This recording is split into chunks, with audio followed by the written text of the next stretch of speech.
Hello, I'm filmmaker Archie Wright. Hello, and I'm ball painter Tim Baker. Where tradition turns into stories, and stories turn into laughter.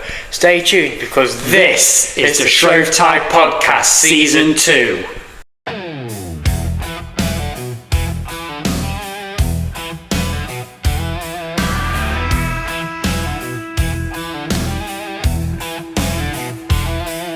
They all play hard, they all play well, but there's always stories to be told. That is why I have the great honor to say, Archie Wright and Tim Baker, are you ready for the stories? Who will the guest be today? When the ball is robbed in red, white and blue, and the Englishman tries his best, the players get stories, which is why we are here.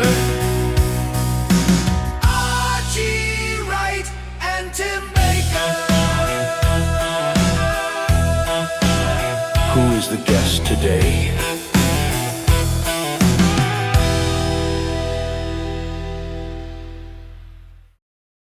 So, Wild in the Streets, when you did that, you mentioned that you wanted to see Little Monty goal his ball, and well, then 6 or 7 years later, he did goal his ball. So, how did you feel when he actually goaled it? I was actually fed up of jumping in that river every time before. I must have been about 4 years on the trot when we were going up there. I thought he might goal it and he didn't. But elated. It's brilliant. I wanted him to have the same feeling that I had. It is one of the greatest things you'll ever do. Yeah. I heard once in an interview where you said that other than your birth of your children, goaling your Shrovetide ball was like one of the most important things. Without a doubt. Yeah. How do you still feel about this all these years later? Does that lessen off any, or does it still stay the same? Oh, it's still the same. I'm too old now to play, to like I used to play. Yeah. And that's the worst thing about it. This says to you, go on. Well, sorry, that says that, but this won't let you do it. Yeah. And I'm not saying that I've packed up completely. I haven't. I won't have done, because if it drops at my feet or does something, I'll do something. Just don't leave it. No, I'll do something with it. Probably won't go very far with it, but I'll go farther than need up. Yeah, I'll try and do something with it. Yeah. I mean, I was actually with Geordie a couple of years ago, and we was on the Fishbone Meadow, and we were just talking, and all of a sudden it just dropped straight in front of me, and I just turned around and threw it back our way. But it's just instinct. You just can't stop it. No, I could imagine. Yeah. Arch. So, how did you get the nickname Lenny? Just because of surname Lion. There was a puppet called Lenny the Lion, wasn't there, years ago? You won't remember that, Art? No, a bit before your time. A little bit. But I mean, whoever gave it me, I can never remember. Just remember, I've had it sort of. I don't know if I got it at primary school. I think I'd more than likely got it at secondary school. When I went up to secondary modern at the top of the hill, it'd be one of the lads that would give it me, I would have thought. Over the past 35 years or so, the Upwards have dominated Shrovetide, and it's safe to say that you were a key part of that dominance at the beginning. You were always at the forefront of the play and getting the ball up to Sturston. What do you think? What brought that about? Do you think what brought the Upwards coming together in such a way to dominate the game for so long? I don't really know. I think we've sort of trust each other, and we always said like we're a family, right? And we look out for each other, and I think it just probably one of those things where it just clicked, and we had a good bunch of lads at the time who would get stuck in and work for each other. Yeah. And you like play as a team. And not be worried who got it at the end, right?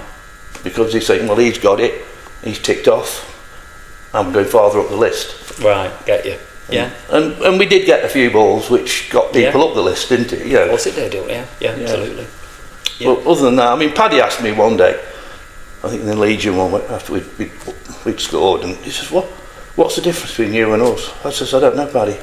I think it's just that we trust each other and we play together, not sort of different sections. Get you. And you didn't run off to the goal. If you're halfway up, you stuck there till you got to goal. Right, get you.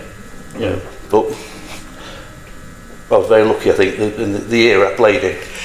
Certainly are. Yeah. Did you goal your ball while the upwards were more dominant, or was it sort of just before? I think we'd just started really, hadn't we, in the early 90s. It started. Did Rob Godfrey scored in 90? Didn't I think it started in '89 with Mick, wasn't it, and Bill? Yeah, Mick and Bill probably. Yeah, and then because that was the first run I ever went on was Rob Godfrey's. I always sort of played in the river. I never thought I could run to that I could run in. You know, the capability I got, and I came out. We're top of the culvert, and it came out. I had a little bit of a scuffle with somebody, and it went straight up the fish pond meadow. Tim Sears took it, must be 200 yards. He went like a rocket, but blew up by the time he got to Style. And I just kept going, and and eventually I caught up with Callers and Rob, and I ran with them, and I think I took it one field, and they took it between them for the rest. And Steve Hudson caught us up, so I had to sort of eliminate him, and then he caught us up again, and he said, "That's it, Len, no more." And that was just before we went through the river, top side of Sturston Mill. There was Chaz actually on the right hand side. I can see him now running at side, and he didn't come in. If he'd have come in, he probably would have stopped us. Right. And then we jumped in the river, come across. Piggy Harrison come out the trees at us, so I took him out, and Rob and Callers went and goaled it. So then I thought, I'm changing my game here a little bit. I trained to run. I was never in the league of Mick Wright and things like that. Right. And But you could run, couldn't you? I remember that. Yeah. And I just, I went running 3 times a week. I got a sort of manual job, which was good as well. Kept you fit. Played rugby, and played football beforehand. Played rugby after. So it all helped. Do you think playing rugby helped with your Shrovetide specifically in that kind of sport? I wouldn't say it helped. I would think that actually in the hug maybe a little bit more. You're a bit more devious to get in and get it. But any other part of the game, no. It's just, you can't do half the things you do in rugby like you can do in Shrovetide. That's very true. You're bound by your rules in rugby. Yeah. But that's when I changed to sort of running. Now, I watched an old film the other day, 1974, and Don Lowndes was throwing the ball up, and in among the crowds was a young blonde-haired lad that was you. Yeah. So what was your earliest memory of your first brush of Shrovetide when you were a kid? And how did you get to know the game? Did somebody bring you, or? Well, I originally from Parwich, and I'll get the story. I was actually born on Shrove Tuesday. Wow. My father was in the river with Nige Mace and that, and his missus took my mum in. Well, no, took my dad in. Sorry, into the hospital because I started off at maternity home, and I ended up at Derby because my mum got toxemia. Right. And it was like 6 weeks, I think, in hospital we were. Anyway, so I was born on Shrove Tuesday, and I didn't really know anything about it till I went to grammar school, second mum. And then I got playing football with the lads, and they said, "Are you coming to Shrovetide?" I said, "Yeah, I've come down." So I came down, and I was trying to think how old I'd be. The first goal I saw score was John Grant Jr. When thingy 77. No. Well, I mean his dad, senior, 73. 73. 73, his dad, yeah. Yes, his dad was it, 73. Because thingy chucked it up, didn't he? George Beach. Yeah, and it Ended up in the neck in the river. Yeah, he ended up with a flying into sort of boom. Yeah. Yeah. I remember that. Yeah. So that's the first goal I remember. But I'd played it, well, not played it, but I'd been before, maybe a year before then. So I'd be about somewhere there. I remember. Can't remember exactly because I know my dad used to palm me off with a little miniature bottle of whiskey in my top pocket if I got cold. Brilliant. I mean, not probably the best thing you should do to about a 13, 14-year-old. Things were different then, yeah. Well, that's what my dad wanted, you see. That's why my dad couldn't drive to Derby because they were passing the whiskey bottle around in the river. Kept him warm though, didn't it? Yeah, so that's. I think he was trying to bring me up the way he played it. Why not? It's the way it should be. On the day you goaled your ball, when it was being turned up, did you ever look at that ball and say, I want that one? And did you ever think you would goal that one? Yeah. Did you? I was get goal the one before it and the one before that as well. But I didn't get them. No. One of my best memories of Shrovetide, and you'll know this, was in the church fields by the church, obviously in the big boggy field. That was one before this one. And you going like a rocket and leaping that gate, and you were gone. Yeah. And all I could just see was you going over this gate and that rip. And I ran up to it because I come around the round field a bit and I come down and I thought gate right, and I looked at it as I'm running at it, and there's a string of barbed wire right over the top, and I thought no. I thought, well, there's no coming back under the arm, probably that one, and then put my hand on it and just leaped over it. I was with my dad and I said, come on, we'll go back Green Man, it's gone Sturston. That's it did do. Well, I only got to the top of the hill because, well, Paddy was running at side of me. Well, Paddy liked to run with you and let you knack yourself up. Right. But then I got to the top, halfway up side of the church, and somebody, I don't know who to this day was, stepped out in front of me and just went like that. And I hit him with my shoulder and he hit the wall and he just slid down. But it took a hell of a lot out of me. And then I got to the top of the hill, and I think Andy Keeling were there, and Plonk were there actually, Pete Millward, and he went to stop me just as he was coming at me. I just side shifted it to somebody, and they kicked it straight down the road.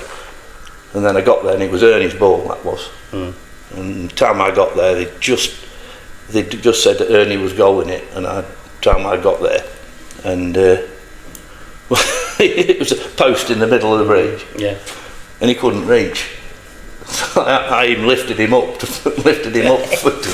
No disappointment that you didn't goal that one. Well, I should have had the one year before Mark Calaby's. Okay. Because coming up to the goal, I got the ball like that, and they said it's Lenny's ball, and I went lifting it up to goal it, and somebody pulled the post.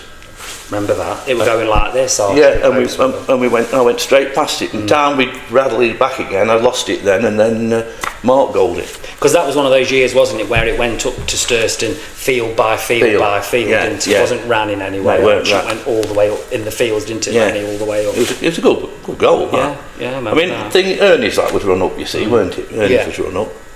But because Callum said to me when him and Rob goaled, he says, "Can you duck out the draw this year?" I said, "Yeah, I've never been in a draw before. It's the first run I've ever been on." I said, "So that's it. I'll duck it out." Yeah. And you got one later that day anyway. Well, no, yeah, that was a year. 2 years I could have Rob's, and then it was then it was Callers. Because I run up with Callers actually just behind. There were Mick Wright and Callers, and I was the third one there. In all that snow. In that snow, yeah. Remember that? So I weren't too bad at running. If you would have got the first ball you could have got, would you have tried to goal any more, or would you have just stopped? Nah, not a chance. No. Not a chance. What are your thoughts, Lenny, on that, on goaling other balls more than one ball? I think in years and years ago it was a done thing. You did it, but not now. I mean, I think now for you to say to somebody, goal this, that's a hell of a job to do when you've got that power to do that. Of course, because you've got one. Yeah, that totally that's get a you. brilliant thing, and that's what I would love to. Well, I'm too old to do it now, but leave that to the younger generation. I've always said if I goaled a ball, I would. Where would it be, Sturston? No. Sorry, Lenny. Sorry, he's a downer. But yeah, I've always said if I goaled one, I would help me. I would help me friends. But it's like Paddy Kerr helped his they upper all did. friends. John Dodd, yeah, we did. And I think that's really nice, because it proves to people that it's not just about one side, and Shrovetide can help. I think years ago they were a little bit that way, weren't they? They sort of, there might be a group of half a dozen or 8 of them, and there might be 4 or 5 of one side and 3 or 4 of the other. So here's a question, because I know you are what we call a wrong cupboards. If you had a best mate who was a Downard, and he, assisted you a little bit to help yours, would you return the favour?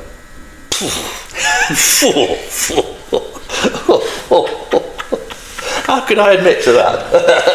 We have to shove these questions in, folk. No, honestly, I don't know. I think depends how dark it was, where you were, and how good a friend you were. Yeah. No, I don't know. I mean, people have done, haven't they, over the years? Yeah, it's a bit sportsmanship. But I mean, I'm not going to do that now, because I'm not going to be there, am I? No. So it wouldn't happen. But based on that, though, who was, in your opinion, all your playing career, who was the best uppard you played with, and the best downard you played against?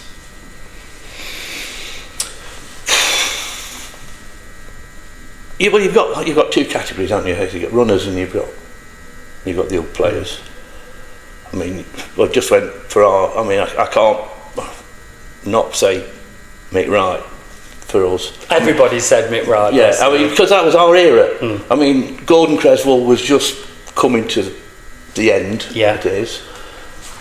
Obviously, Armstrong, Paul, there was him, but he was, I didn't really, when I was sort of playing in the river, I didn't really have anything to do with the running side. With the running side of it, you see. So, I mean, you've got to look at people who keep going. I mean, like Callas. I mean, he's getting old, those lad is. But he still goes. Still keeps going. You can't fault people like Peter that. Harrison still goes, and he's 86. Yeah. Piggy. Yeah. I mean, Paddy for Downers for the running, and Roo. For my era were good, very good. Gary Baker weren't bad. I think he's related to me. I decked him. Well, I'm not surprised. Yeah. That was I think Ernie's ball. I stopped him at Church Gate. I didn't hit him. I dived on him and I think if you play Shrovetide, then you have to take the rough with the smooth. It goes with it, doesn't it? You can't airy-fairy about it. Yeah. It's the way the game's played. I used to be a punch bag for some of them. I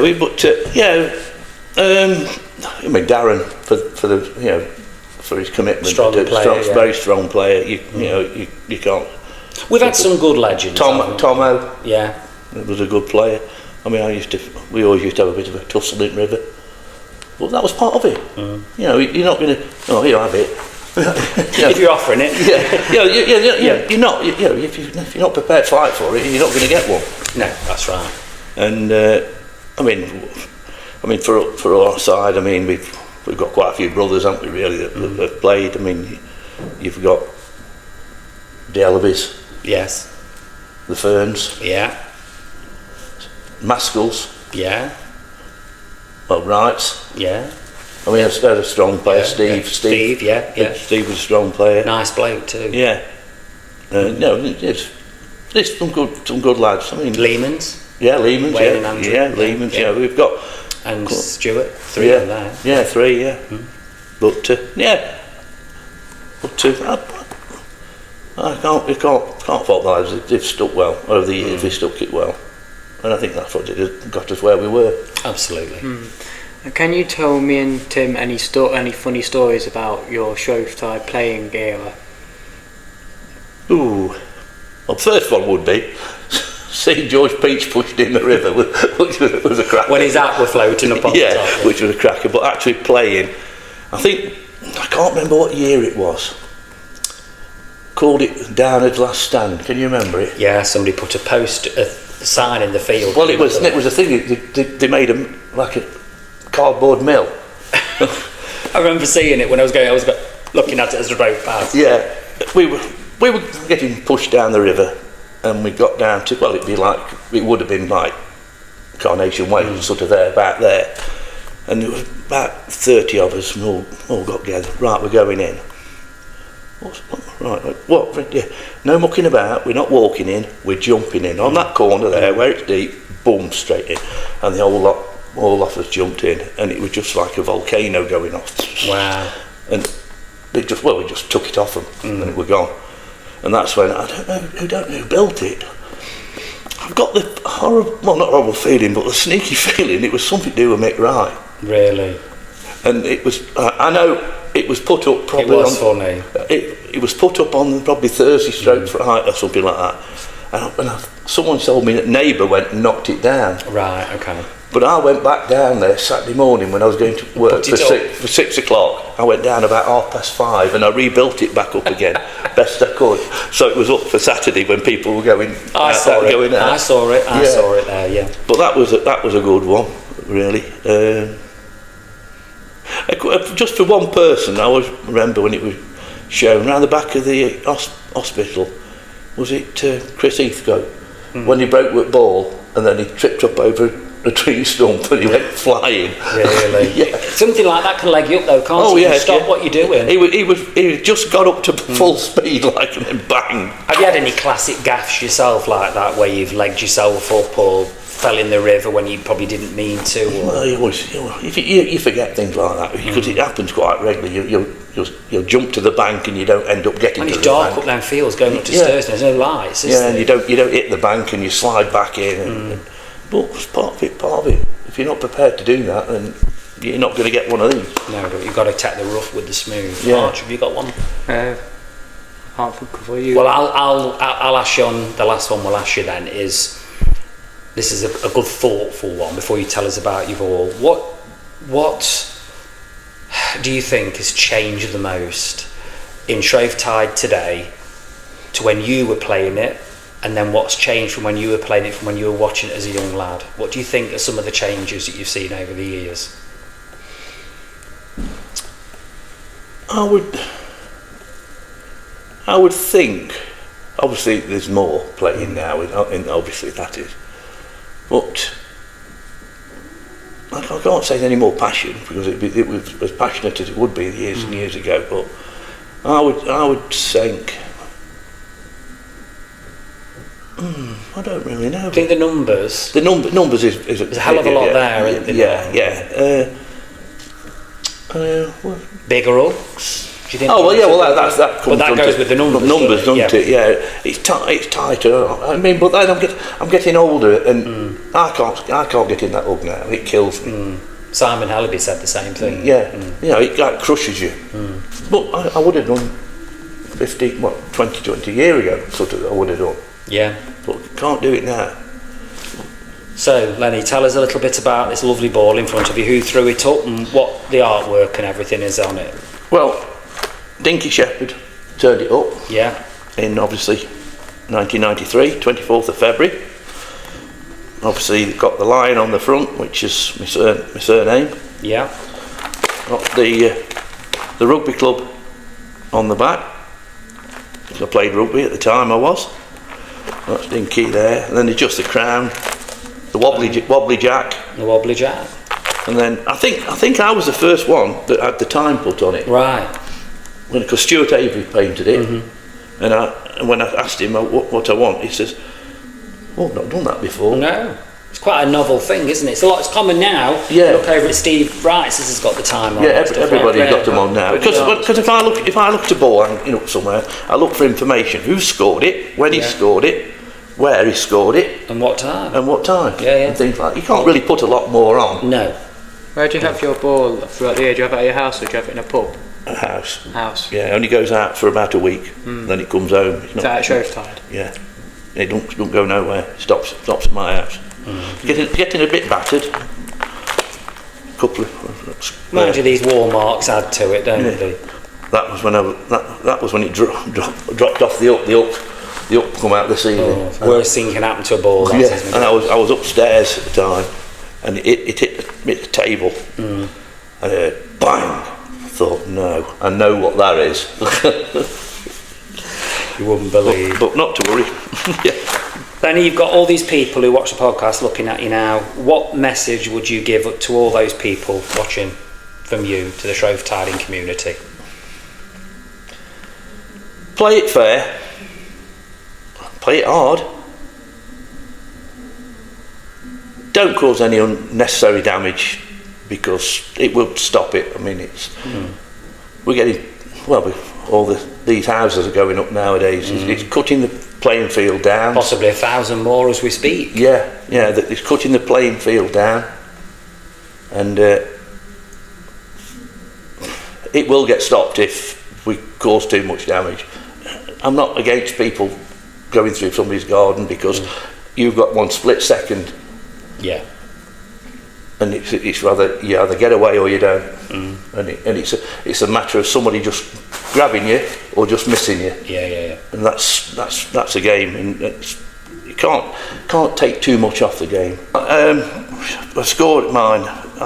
It had come up over the rugby fields, and there was only a group of about 50 of us in the field, and I'd just lost the goal to Ernie, so I thought I was defending a bit, and I was with Jonathan Dodd, because Rue was in the field away from the hub, and he said to me, what are you going to do, Doddy says, if it comes? I said, I'm going route 1, straight down to the stepping stones, straight up to the mill. Right, okay. And then all of a sudden, Paddy run round the hug, and he shouts, Roo, where are you? And I just sort of went, here. And he threw it, and it dropped about 6 foot away from me. So I picked it up, and we ran, and we went straight out the field into the grammar school rugby field, that one, down straight. And I went straight down the river, to the river, and Doddy went off that way. And I'm thinking, where you going? But he got a physique in them days, a bit like Roo. And everybody, 90% of them followed him into town. I think Callas caught him up right down by the fish pond, right down there, and he just said, don't worry about it, Lenny's gone to the mill. Anyway, I run across the river, ran upside, and someone's chasing me saying, Lenny's got it. And I looked across the river to the other side, I could see Harry Haircut. And I thought, you've got to get over that barbed wire fence, cross the river, and there's another barbed wire fence. You ain't catching me, you won't. So I kept going, and next thing this body caught me up, and it was Mick Wright. And he said, what do you want me to do? And I just went, yeah, Mick, take it. and he just, in a matter of a field, he'd left me. He was gone. He just turned left one way and gone up the edge side, and he was hiding and sort of thing his way up there. He knew the area like the back of his hand, and I ran all the way up to the goal, and we have many a drink about it now. And he said, I wish I'd let you take it. I said, mate, I ran all the way. I knew no one caught me. I would have made it, but. He took it me for, so I thank him for much. And Doddy, the dummy run he did was superb. And that was it, really. Anyway, come on, you uppers! There's a town still plays this glorious game, though 'tis but a little spot. And year by year the contest fought from the field that's called Shawcroft. Then friend meets friend in friendly strife, the leather fort again. And they play the game right manfully, in snow, sunshine,